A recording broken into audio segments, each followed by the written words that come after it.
Hello बच्चों, कैसे हो। आज अपन यहाँ पर पढ़ेंगे कनेक्टिव टिश्यू के बारे में। बहुत इंपॉर्टेंट टॉपिक है और बहुत ही ज्यादा इंटरेस्टिंग टॉपिक है। आपका एनाटॉमी में इस टॉपिक से क्वेश्चन जरूर बन करके आता ही आता है।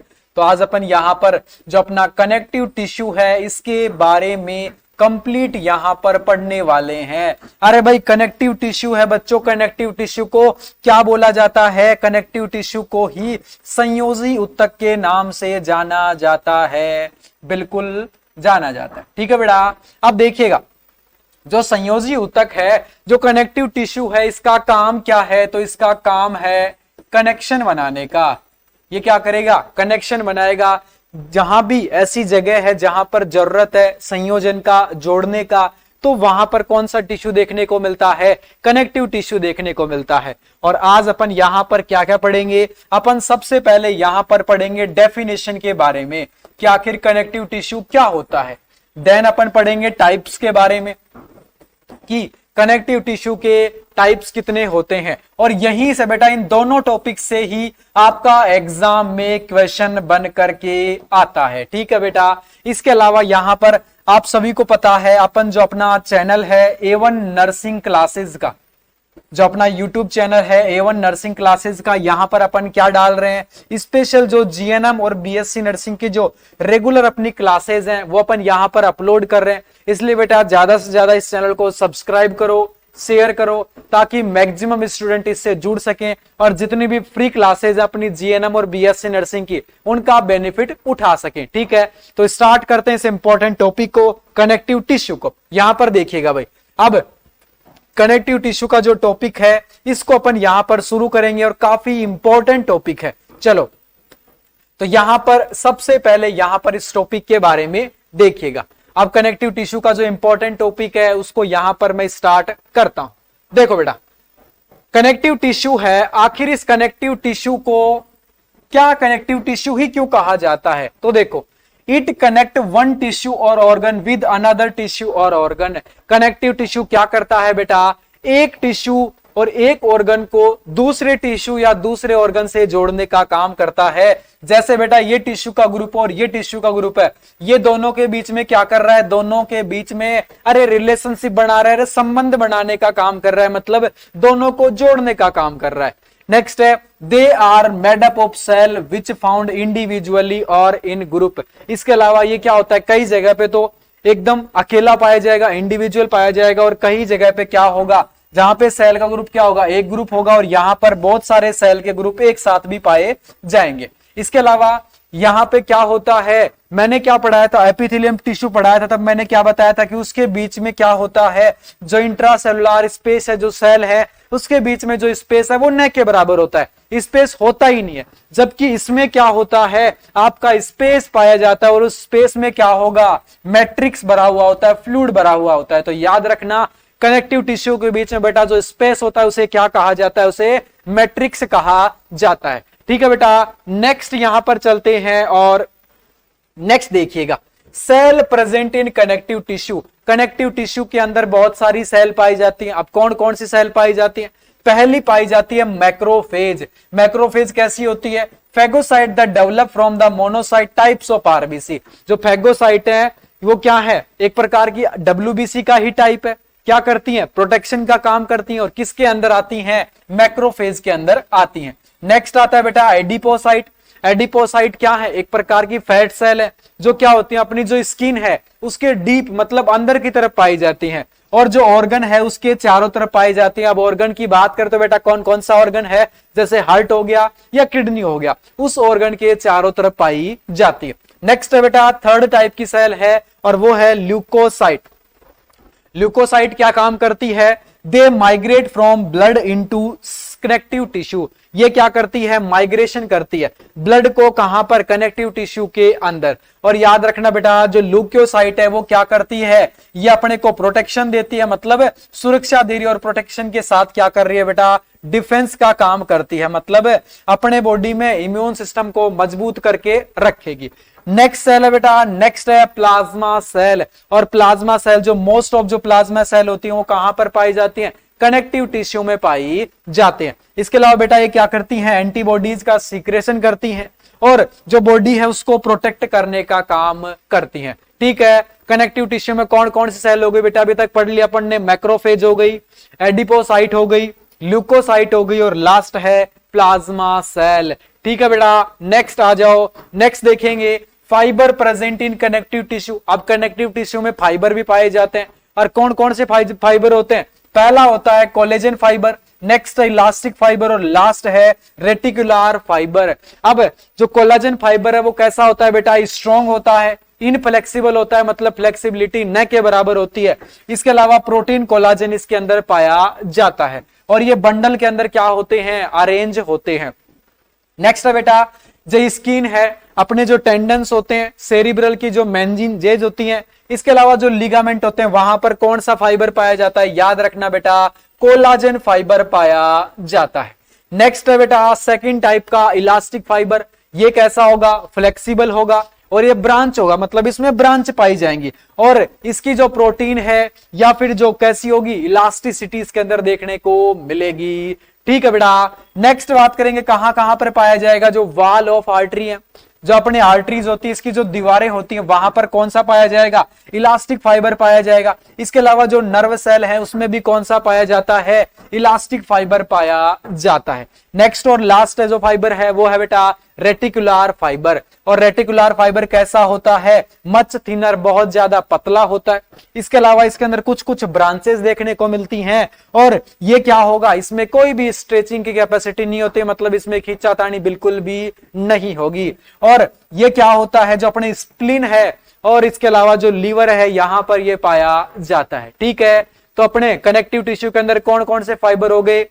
सबसे पहला हो गया कोलाजन फाइबर, नेक्स्ट है इलास्टिक फाइबर और लास्ट है बेटा रेटिकुलर फाइबर। क्लियर है यहां पर ये सारे फाइबर। नेक्स्ट आ जाओ, अब अपन यहां पर देखेंगे कनेक्टिव टिश्यू प्रॉपर के बारे में। जब मैंने आपको पहली क्लास ली थी टिश्यू के बारे में तब मैंने क्या बताया था कि कनेक्टिव टिश्यू के 4 या 5 टाइप होते हैं, जिसमें पहला टाइप क्या बताया था बेटा? पहला मैंने बताया था आपको कनेक्टिव टिश्यू प्रॉपर के बारे में। अब देखिएगा इसके 2 टाइप मैंने बताए थे। 2 कौन कौन से बताए थे? पहला बताया था लूज कनेक्टिव टिश्यू और दूसरा बताया था बेटा डेंस कनेक्टिव टिश्यू। अब लूज कनेक्टिव टिश्यू में पहला है एरियोलार टिश्यू। एरियोलार टिश्यू क्या होगा? इसके अंदर 3 टाइप के फाइबर पाए जाते हैं, कोलाजन फाइबर, इलास्टिक फाइबर और रेटिकुलर फाइबर। कहां कहां पर पाए जाएंगे? जो अपनी एपिथेलियम ऑफ स्किन है उसके जस्ट नीचे पाया जाएगा। इसके अलावा जीआईटी के अंदर, रेस्पिरेटरी ट्रैक के अंदर, यूरिनरी ट्रैक के अंदर, इसके अलावा जो मसल्स हैं, जो जॉइंट्स हैं या ब्लड वेसल्स हैं उनके बीच में पाया जाएगा। ठीक है बेटा, नेक्स्ट है एडिपोज टिश्यू और नेक्स्ट है रेटिकुलर टिश्यू। एडिपोज टिश्यू कैसा होगा? तो ये बना हुआ होगा, जो अपने वुंड सेल होती है उनको भरने का काम करेगा। उसमें क्या पाई जाएगी?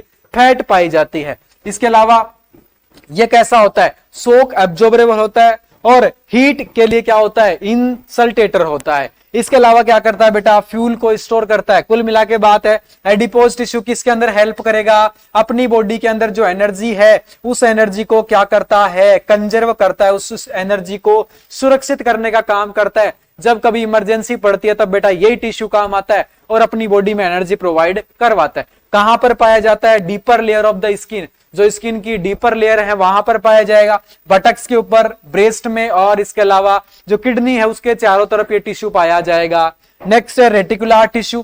किससे मिलकर बना हुआ है? Basic framework of the many organ. जो अनेक प्रकार के जो ऑर्गन है उनका बेसिक फ्रेमवर्क बनाएगा। इसके अलावा लीवर हो गया, स्प्लीन हो गया, लिम्फ नोड हो गए और बोन मैरो हो गई। ये सब क्या है? इसके अंदर पाया जाएंगे। कौन सा टिश्यू? Reticular tissue. नेक्स्ट आ जाओ बेटा, नेक्स्ट लूज कनेक्टिव टिश्यू आपका कंप्लीट हो गया, जिसके अंदर आपने अभी 3 टाइप पढ़ लिए थे।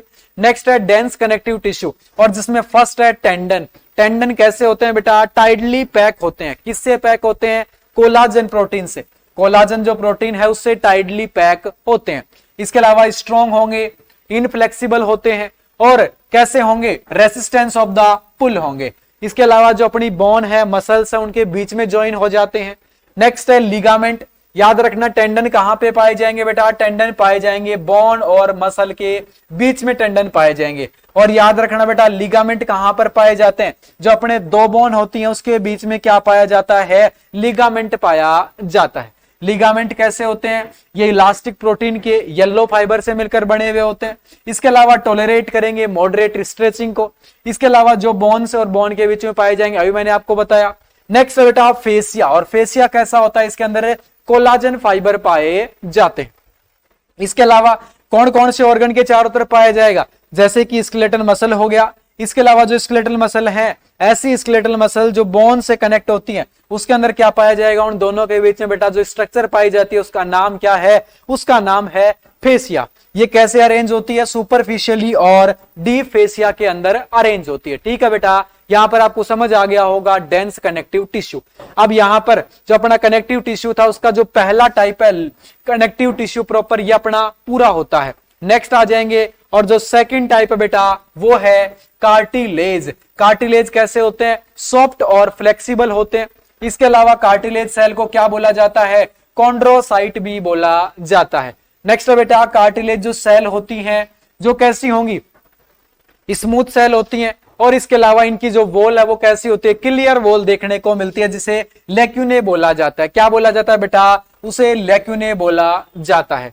नेक्स्ट है सरफेस ऑफ कार्टिलेज टिश्यू, जिसे क्या बोला जाता है बेटा, पेरिकॉन्ड्रियम बोला जाता है, जो एक टफ टिश्यू होता है। क्या, एक टफ टिश्यू होता है। इसके अलावा कार्टिलेज में कोई भी ब्लड वेसल्स या फिर किसी प्रकार के कोई न्यूट्रिशन की जरूरत नहीं होती है। ठीक है, नेक्स्ट यहां पर it reduce friction between bony surface, और जो अपना बोन है या बोनी जो सरफेस है उसके बीच में जो फ्रिक्शन होता है, जो घर्षण होता है, उसको क्या कर देंगी बेटा, बिल्कुल कम कर देंगी। ये हो गया अपना कार्टिलेज टिश्यू।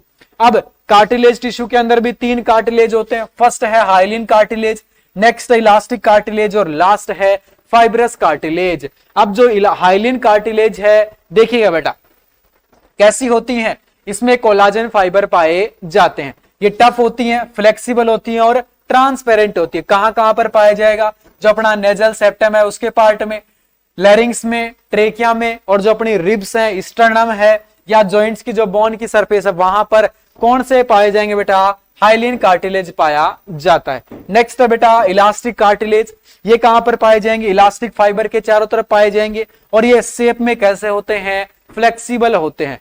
अपनी बॉडी में कहां कहां पाए जाएंगे, तो ये पाए जाएंगे ईयर पिन्ना के अंदर, एपिग्लोटिस में पाए जाएंगे, यूस्टेकियन ट्यूब के अंदर, नोस्ट्रिल में, और इंटरनेजल सेप्टम में पाए जाएंगे। ठीक है बेटा, नेक्स्ट है लास्ट फाइब्रस कार्टिलेज, जिसके अंदर क्या होता है, कोलाजन फाइबर का एक बड़ा नेटवर्क देखने को मिलता है।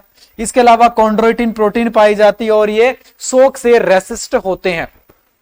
कहां कहां पर पाए जाएंगे बेटा, ये आर्टिकुलर डिस्क में पाए जाएंगे, जो अपनी वर्टिब्रा है, याद रखना, जो अपनी वर्टिब्रा कॉलम है उसके बीच में पाए जाएंगे, जैसे डिस्क है उनके बीच में पाए जाएंगे। इसके अलावा जो अपनी प्यूबिक बोन है, सिम्फाइसिस प्यूबिस, जो अपने प्यूबिक एरिया में पाई जाती है, उन दोनों के बीच में कौन सी यहां पर कार्टिलेज पाया जाएगा, तो वो पाया जाएगा फाइब्रस कार्टिलेज। ठीक है बेटा, नेक्स्ट आ जाओ थर्ड नंबर पे, और थर्ड अपना जो टाइप है, किसका पढ़ रहे हैं, क्या पढ़ रहे हैं, समझ तो आ रहा है ना, कभी भूल चुके होगी क्या रामायण चल रही है। कनेक्टिव टिश्यू अपन यहां पर पढ़ रहे हैं। कनेक्टिव टिश्यू का इंट्रोडक्शन, उसकी डेफिनेशन कंप्लीट कर ली। उसके बाद नेक्स्ट अपन क्या पढ़ रहे थे बेटा, कनेक्टिव टिश्यू के टाइप के बारे में, जिसमें पहले अपन ने क्या पढ़ा था, सबसे पहले पढ़ा था कनेक्टिव टिश्यू प्रॉपर, दूसरा क्या पढ़ा था, कार्टिलेज, और तीसरा टाइप क्या है, तो तीसरा टाइप बेटा वो है बोन। अब देखो बोन कैसी होती है, हार्ड होती है और स्ट्रॉन्ग होती है कार्टिलेज की तुलना में। इसके अलावा बोन में क्या होता है, येलो इलास्टिक फाइबर पाए जाएंगे, फॉस्फेट पाया जाता है, और इसके अलावा कैल्शियम कार्बोनेट और मैग्नीशियम साल्ट पाया जाएगा। ठीक है बेटा, ये बोन के अंदर पाए जाने वाले कंपोनेंट। नेक्स्ट है जो लॉन्ग बोन होती है, उसमें क्या पाया जाएगा, बोन कैसी होती है, बोन मैरो होती है उसके अंदर, और बोन के जो बोन मैरो होगी उसके चारों तरफ जो कैविटी होगी उस वहां पर एक लेवर बनेगी। जैसे कि बेटा ये बोन है, अगर यहां पर मैं आपको बताऊं जैसे कि क्या है, देखो अब यहां पर एक बोन मैं यहां पर बना रहा हूं, जैसे आप यहां पर मान के चलो ये मैंने एक बोन यहां पर बना दी। अब इस बोन में क्या है, चारों तरफ एक लेयर पाई जा रही है, तो यहां पे क्या बताया गया है, जो बोन मैरो है वो कैविटी है, उसके चारों तरफ लेयर पाई जाएंगे, उसे क्या बोलेंगे बेटा, ओस्टियोब्लास्ट बोलेंगे। और ओस्टियोब्लास्ट क्या है, बोन प्रोड्यूसिंग सेल है। अगर अपनी बॉडी में कहीं फ्रैक्चर हो जाता है तो यहाँ पे ओस्टियोब्लास्ट यही सेल क्या करती है, इंपॉर्टेंट रोल निभाती है। नेक्स्ट है पेरिओस्टियम। पेरिओस्टियम क्या है, एक प्रकार की आउटर सरफेस है, जो कहां पर पाई जाएंगी, जो डेड ओस्टियोसाइट्स हैं जो कि कनेक्टिव टिश्यू फाइबर के चारों तरफ पाए जाएंगे, मतलब जो बोन है उसके चारों तरफ जो डेड कनेक्टिव टिश्यू है वो क्या है, वो पेरियोस्टियम है। ठीक है, बोन के बारे में समझ आ गया। अब एक इमेज यहां पर देखो बेटा, इमेज में यहां पर पेरियोस्टियम दिखाया गया है, इसके अलावा कनेक्टिव लेक्यूना दिखाया गया है, हैवर्सन कैनाल है। जब बेटा कनेक्ट जो आपको स्केलेटन सिस्टम जब आपको पढ़ाऊंगा तब आपको बहुत अच्छे से समझ में आ जाएगा, एक एक चीज को अपन वहां पर पूरा डीप में पढ़ेंगे। ठीक है बेटा, इमेज को बस एक बार देख लीजिएगा, जब स्केलेटन सिस्टम पढ़ेंगे तो सारा समझ में आ जाएगा। नेक्स्ट यहां पर चलते हैं और नेक्स्ट देखो ये क्या है रे, ये अपनी हड्डी है। ठीक है, इसमें ये क्या है, येलो बोन मैरो है जो कि बीच में देखने को मिलता है, और जो ओस्टियोक्लास्ट है, ओस्टियोब्लास्ट है, और ओस्टियोब्लास्ट क्या है, अपनी जो बोन मैरो की जो कैविटी है उसके चारों तरफ पाए जाएंगे। ठीक है बेटा, जो ओस्टियोसाइट है वो भी क्या है, बोन सेल होती है, याद रखना। ओस्टियोक्लास्ट है, ब्लास्ट है और ओस्टियोसाइट है, ये सारी क्या है, बोन की सेल है। जब स्केलेटन सिस्टम पढ़ोगे तब पूरी रामायण आपको समझ में आएगी। ठीक है बेटा, लास्ट जो टाइप है वो है ब्लड। ठीक है, अब ब्लड कैसा होता है, ब्लड के अंदर क्या क्या पाया जाता है, ब्लड किससे मिलकर बना हुआ होता है। तो ब्लड का जो फॉर्मेशन है बेटा वो दो चीजों से होता है, एक तो होता है ब्लड प्लाज्मा से, किससे होता है, ब्लड प्लाज्मा से, और इसके अलावा होता है बेटा फॉर्म्ड एलिमेंट से, किससे, फॉर्म्ड एलिमेंट से। अब आप बोलोगे कि ब्लड प्लाज्मा और फॉर्म्ड एलिमेंट तो समझ आ गया, इससे ब्लड वाला बन गया, पर ब्लड का जो पंप है वो क्या होगा, ब्लड पंप किसके द्वारा हो रहा है, हार्ट से पूरे शरीर में जा रहा है। अब फॉर्म एलिमेंट कौन कौन से होते हैं, WBC, RBC और प्लेटलेट्स। नेक्स्ट है बेटा ब्लड और इसके अलावा लिम्फ, दोनों कनेक्शन में चलते हैं। ये क्या है, कनेक्टिव टिश्यू के ही टाइप है। अब लिम्फ क्या है, एक प्रकार का प्लाज्मा है जो कैपिलरीज के सबसे एंड में पाया जाता है। ये क्या करता है, अपने जो टिश्यू है और जो वेस्ट प्रोडक्ट है उसको बाहर निकालने का काम करेगा, और टिश्यू को क्या देगा, पोषण देने का काम करता है, उनको नरिश करता है। इसके अलावा इसमें बड़ी संख्या में क्या पाए जाते हैं, लिम्फोसाइट पाए जाते हैं, और कुछ कुछ संख्या में मैक्रोफेज इसमें पाए जाते हैं। ठीक है बेटा, नेक्स्ट है lymph drain of tiny lymphocyte, lymphatic vessels, जो किससे ज्वाइन करेंगी, आपस में ज्वाइन हो जाएंगे बेटा, और क्या बनाएंगी, एक लंबा और लार्ज लिम्फ वेसल बनाएंगी। मतलब जैसे कि बेटा ये एक लिम्फ वेसल है, उसके बाद दूसरा आया, फिर कनेक्शन बन गया, फिर तीसरा आया, इस प्रकार से लास्ट में एक बड़ा लार्ज लिम्फ वेसल का निर्माण करेंगे, और फाइनली कहां पर ओपन हो जाती है, तो बेटा ये राइट एट्रियम में जाकर के ये ओपन होंगे। ठीक है, तो यहां पर अपना जो कनेक्टिव टिश्यू है वो अपना पूरा कंप्लीट होता है। समझ आ चुका होगा आपको कनेक्टिव टिश्यू क्या है, कनेक्टिव टिश्यू के जो 4 टाइप है वो अपन ने कंप्लीट यहां पर कर लिए हैं। ठीक है बेटा, क्या क्या अपन ने यहां पर पढ़ा है, अपन ने यहां पर कनेक्टिव टिश्यू के बारे में बहुत अच्छे से देखा है, कनेक्टिव टिश्यू क्या है। इसके अलावा कनेक्टिव टिश्यू के जो 4 टाइप है, जैसे कनेक्टिव टिश्यू फर्स्ट तो कौन था, कनेक्टिव टिश्यू प्रॉपर था। इसके अलावा नेक्स्ट था अपना जो आ गया था बोन आ चुका था, इसके अलावा ब्लड आ गया था, और ब्लड के अलावा क्या था बेटा, 4th नंबर पे वो था कार्टिलेज। ठीक है, तो समझ आ गया होगा यहां पर अपना जो कनेक्टिव टिश्यू है, कनेक्टिव टिश्यू क्या है, उसके कितने टाइप हैं, सब कुछ समझ में आ चुका होगा। एग्जाम में क्वेश्चन कैसे बनेगा, तो बेटा क्वेश्चन आपका बनेगा तो डेफिनेशन से या बनेगा इसके टाइप से, यहीं से आपका क्वेश्चन बनेगा। ठीक है, इसके अलावा देखो डेली अपन जो अपने GNM और BSc नर्सिंग की डेली जितने भी आपके इंपॉर्टेंट टॉपिक है, सारे सब्जेक्ट की क्लास अपन डेली यहाँ पर डालने वाले हैं। तो सिंपल बस आपको A1 नर्सिंग क्लासेस का जो यूट्यूब चैनल है इसको बेटा शेयर करो, सब्सक्राइब करो, जितना हो सके उतना शेयर करो। और देखो नर्सिंग में एडमिशन ले लिया है, पास करना ज्यादा मुश्किल नहीं है, आसान है। डेली पढ़ो, मेहनत करो, डेली अपने यहाँ पर क्लासेस डालेंगे, बिल्कुल फ्री क्लास डालेंगे, तो जितना हो सके उतना पढ़ा जाए उतना पढ़ो। पढ़ते पढ़ते नोट्स बनाओ ताकि एग्जाम में लिखने की प्रैक्टिस हो। जितना बेटा लिखने की प्रैक्टिस होगी तभी एग्जाम में पास होगे। 40 पेज की जो कॉपी होगी ऐसे भर नहीं पाओगे, इसलिए जितना हो सके उतना लिखने की प्रैक्टिस करो। टीचर जितना पढ़ाए समझो, सुनो और लिखो। ठीक है, पास कराने की गारंटी हमारी है, बस आपको मन लगा के पढ़ते चलना। एक एक टॉपिक में कौन सा क्वेश्चन बनेगा सारा आपको यहाँ पर समझाया जाएगा। ठीक है, तो बस इतना ही है, आपका काम इतना है कि थोड़ा बच्चों को जोड़ो, सब्सक्राइब करो, शेयर करो, बस।